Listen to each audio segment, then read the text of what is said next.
नमस्कार दोस्तों, मैं विनय कुमार आप सभी का हमारे YouTube चैनल विनय स्टडी में स्वागत करता हूं।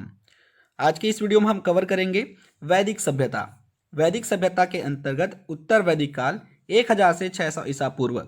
इससे पहले हमने ऋग वैदिक काल को कवर किया हुआ है 1500 से 1000 ईसा पूर्व। उत्तर वैदिक काल का इतिहास मुख्यतः उन वैदिक ग्रंथों पर आधारित है जिनकी रचना ऋग वैदिक काल में हुई है। उत्तर वैदिक काल में सामवेद, यजुर्वेद एवं अथर्ववेद के साथ साथ ब्राह्मण ग्रंथों, आरण्यकों एवं उपनिषदों की रचना हुई है। इसमें हम आर्यों की राजनीतिक दशा, सामाजिक दशा, सांस्कृतिक एवं धर्म के साथ साथ आर्थिक अवस्था भी देखेंगे। हमने ऋग वैदिक काल में देखा कि आर्य एक कबीले के रूप में रहते थे और उनका एक प्रधान होता था जिन्हें वे राजन या राजा कहते थे।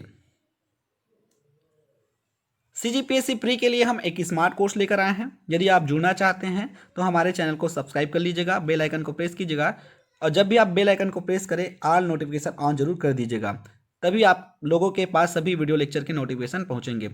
हमारे चैनल में CGPSC pre, CG Vyapam, CG SET, TET आदि कॉम्पिटिटिव एग्जाम की तैयारी कराई जाती है, तो आप भी जुड़ सकते हैं। अभी तक हमारे चैनल में 18,900 सब्सक्राइबर है, तो आप भी जुड़िए और 20,000 कीजिए।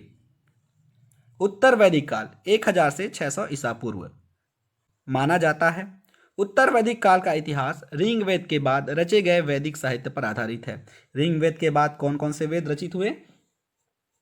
सामवेद, यजुर्वेद और अथर्ववेद, ये 3 वेद की रचना की गई। ऋग वैदिक काल में ऋग्वेद की रचना की गई। उत्तर वैदिक काल में सामवेद, यजुर्वेद एवं अथर्ववेद की रचना की।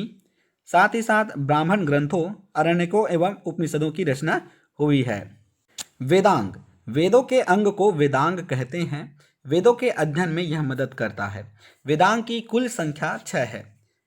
वेदांग सूत्र शिक्षा, व्याकरण, छंद, कल्प, निरुक्त, ज्योतिषी और आरण्यक, जिसमें शिक्षा के माध्यम से ज्ञान प्राप्ति की जाती थी। व्याकरण सही उच्चारण के लिए प्रयोग में लाए जाते थे। छंद व्याकरण का एक प्रकार का अंग होता था। कल्प, जिसमें सभी कर्म कांडों का अध्ययन किया जाता था। निरुक्त भाषा शैली आधारित प्रथम ग्रंथ थी।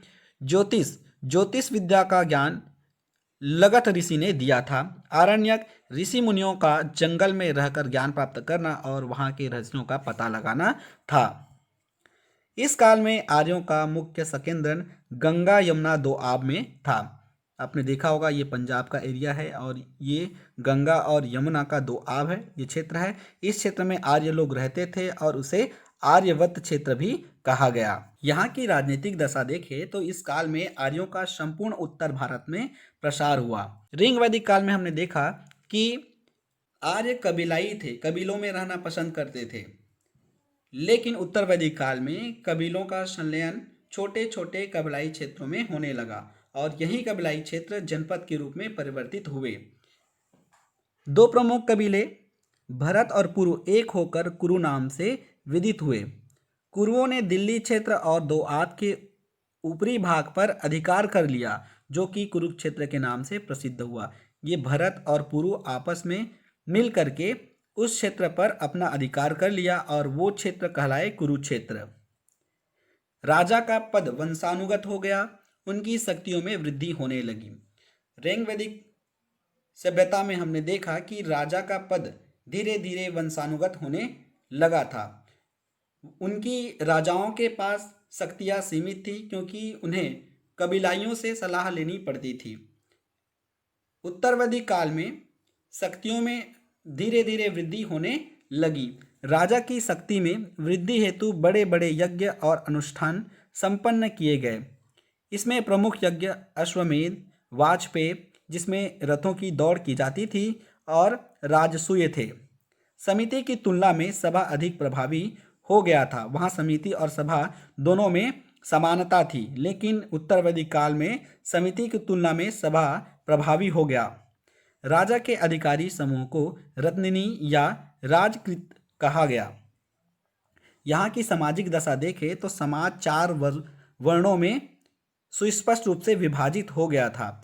द्विज अर्थात ब्राह्मण, क्षत्रिय, वैश्य, इन तीनों का उपनयन संस्कार होता था, जबकि शूद्र का उपनयन संस्कार नहीं होता था। ये जनेऊधारी नहीं थे और शिक्षा ग्रहण नहीं करते थे।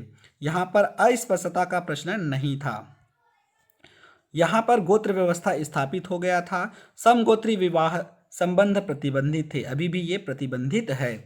आश्रम व्यवस्था की स्थापना हो गई थी। यहाँ पर 100 वर्ष मानते हुए, जीवन को 100 वर्ष मानते हुए 4 आश्रमों में विभाजित किया गया, जिसमें ब्रह्मचर्य 0 से 25 वर्ष, गृहस्थ 25 से 50 वर्ष, वानप्रस्थ 50 से 75 वर्ष और संन्यास जिसमें 75 से 100 वर्ष मानी गई। स्त्रियों की दशा में गिरावट आरंभ हो गई। ऋग वैदिक सभ्यता में हमने देखा कि स्त्रियों को सभा, यज्ञों, समिति आदि में भाग लेने का अवसर मिलता था, लेकिन उत्तर वैदिक काल में स्त्रियों की दशा में गिरावट आई। उन्हें यज्ञ, सभा, समितियों की कार्यवाही में भाग लेने से प्रतिबंधित कर दिया गया।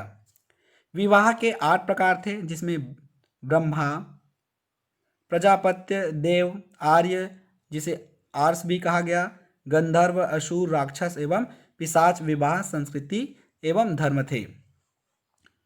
सृष्टि के निर्माता के रूप में प्रजापति का स्थान सर्वाधिक महत्वपूर्ण हो गया। विष्णु पालक, संरक्षक देवता हो गए। रुद्र पशुओं के देवता थे। मूर्ति पूजा के आरंभ का आभास यहीं से मिलता है। और उत्तर वैदिक काल में महत्वपूर्ण खोज लोहे की हुई। लोहा कर्नाटक के धारवाड़ जिले में मिले। यज्ञ, कर्म और इससे संबंधित विधियां और अनुष्ठान इस संस्कृति की मेरुदंड थी। यज्ञ में बड़ी संख्या में पशुओं की बलि चढ़ाई जाती थी। अनार्य मान्यताओं को आर्य संस्कृति में शामिल किया गया। अथर्ववेद में इसका संकेत मिलता है।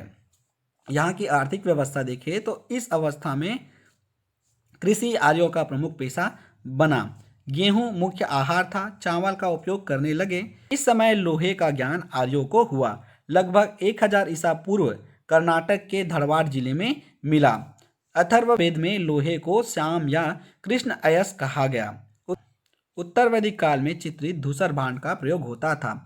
आर्यों का दक्षिण में प्रसार अगस्त ऋषि के नेतृत्व में हुआ। तो दोस्तों, ये रहा उत्तर वैदिक काल, राज्य और वर्ण व्यवस्था। कैसा लगा वीडियो कमेंट करके हमें ज़रूर बताइएगा। इसके बाद आप कौन सा टॉपिक पढ़ना चाहते हैं उसे आप हमें कमेंट करके बताइए। जिसमें जैन और बौद्ध धर्म है, तो आप किसे पहला पढ़ना चाहते हैं, जैन धर्म को या बौद्ध धर्म को, हमें कमेंट करके ज़रूर बताइएगा।